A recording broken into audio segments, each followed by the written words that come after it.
Hello, I'm Alice Bolte from Cape and Apron, and I'm here to talk to you today about prenatal financial planning. This is a three-part series on overcoming stress during pregnancy, and I'm going to go over the three biggest stressors from our survey of 40 wonderful pregnant women on Cape and Apron. Last time we talked about overcoming birth anxiety. Today we're going to go over being totally financially prepared for your baby to arrive. And next time we'll end up with having your home environment 100% baby ready, so like room by room. So when you walk back through that front door after having your baby, you can feel like everything is ready and you don't have to worry about a thing. Be confident. So, preparing for a baby while on a budget can be a challenge. So, we're going to go over prenatal financial planning, which is one of the most requested things from our readers, and I definitely can feel that. When I did the pregnancy test for the very first time, and it showed those double lines, bum bum bum, that 9 month countdown started, and immediately I panicked and pulled the bank statements out.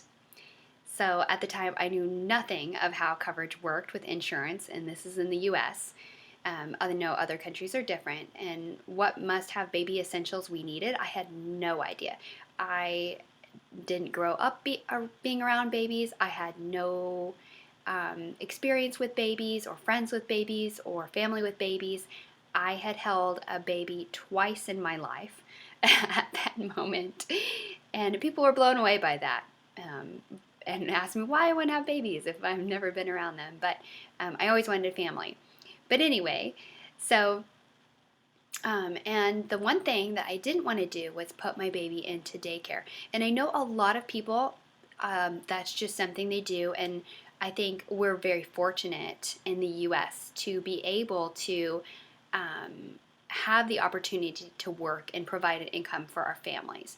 And for me personally, I just had that pull in my heart to be home with my child and raise them by myself. And so I kind of had that, I had that career that I had worked very hard to be in. And I was overwhelmed with this. And so I spent a lot of sleepless nights thinking about this. The idea for me to quit my job, because I was the breadwinner at the time, by far, while we lived in one of the highest cost of living cities in America, was crazy. So after I did the budget and I looked at our expenses, we would be living off of less than $500 a month if I quit my job. And I really was so stubborn. There was no way I felt like I wanted to not be home, so I was determined. So I had to make it work. I grew up. I learned about what insurance was, how to budget, made a financial game plan, and planned for our future. And in that 9 months, we also got 100% debt free. So basically, I went to work, crazy work, to make sure that we were as prepared as possible financially for our baby to arrive. And it was hard. So here's my advice if you want any kind of results like those. So the first thing is do what I did. Basically, know exactly what you've spent. So doing a budget. And I do have a really good budget, and I'll leave the link in the description. So know what you're spending to do a budget, and pull out your bank statements or your online statement from the last few months and go over that, and you can fill out the your expenses, basically your bills, and then kind of guesstimate your variable expenses. So after that, step 2 is basically making sure you know what your insurance covers. So giving your insurance a call and asking them what they cover, an estimate of what they cover with prenatal testing and then with your labor and delivery. So prenatal testing has a few parts to it. They might say, oh yeah, that's preventative care, all of that's covered, and then go, be done with that question. But there's a little bit more to that. So before you call your insurance or while you're working with your insurance, you can ask them, what OBGYN they recommend or group, or if you have looked online or asked around and you know what doctor or midwife or whoever you want to go with your regarding your labor and delivery. Talk to your insurance about that, see what the coverage is. And one of the things with our insurance the first time was that they didn't cover any sort of testing. So when you did urine samples or blood work or ultrasounds, in that case too, none of that was covered. So just ask what the coverage is. Sure, prenatal testing, they said 100 was 100% covered, and then later I was getting bills. So I called in and they said, oh yeah, prenatal testing is covered, or prenatal appointments are covered, but testing isn't covered. So you just ask what testing is covered, with a normal prenatal appointment. And you can ask your doctor or whoever what sort of testing you can do. And we, in the labor and delivery binder that I'm creating, I'll have a list of all this stuff. All this will be included in there, so you know what to expect per prenatal appointments, and then you can know more about what to ask your insurance. The other thing is like your formal ultrasound. So when you go into the doctor, they might do like a heartbeat or like it's just check out your tummy and just kind of look quickly, but that's not like a formal ultrasound. Usually that's around like 20 weeks where you go in and they do a check and measure of like everything to do with your baby, and that takes about an hour, and sometimes that's not covered by your insurance.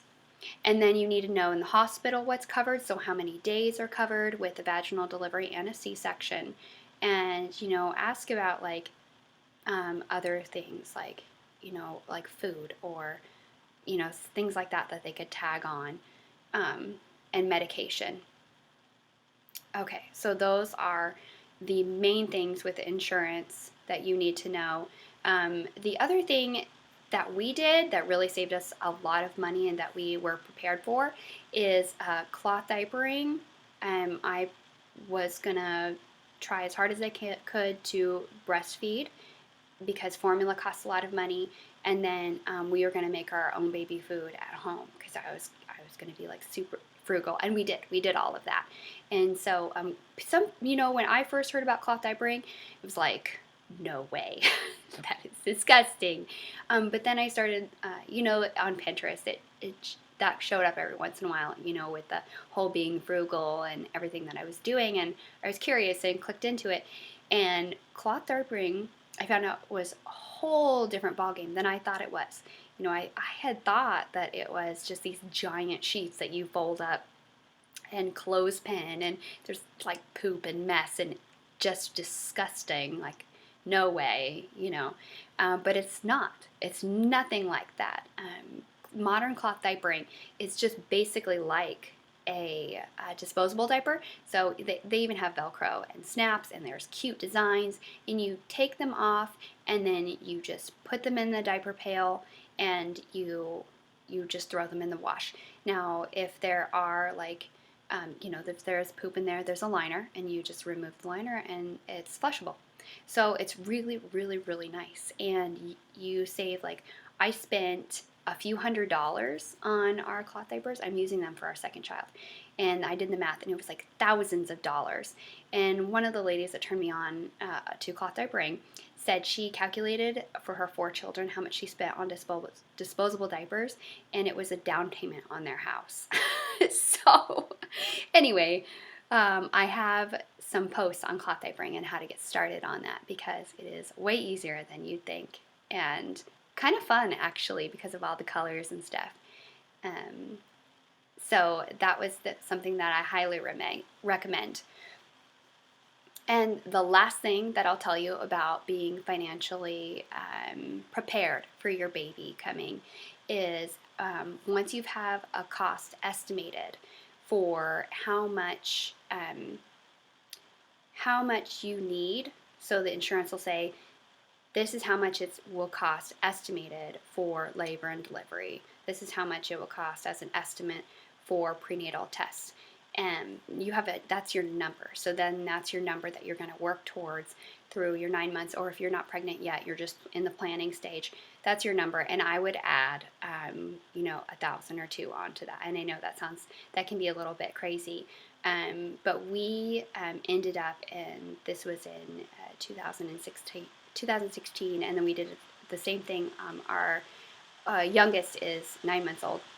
About $5,000 is what we saved up.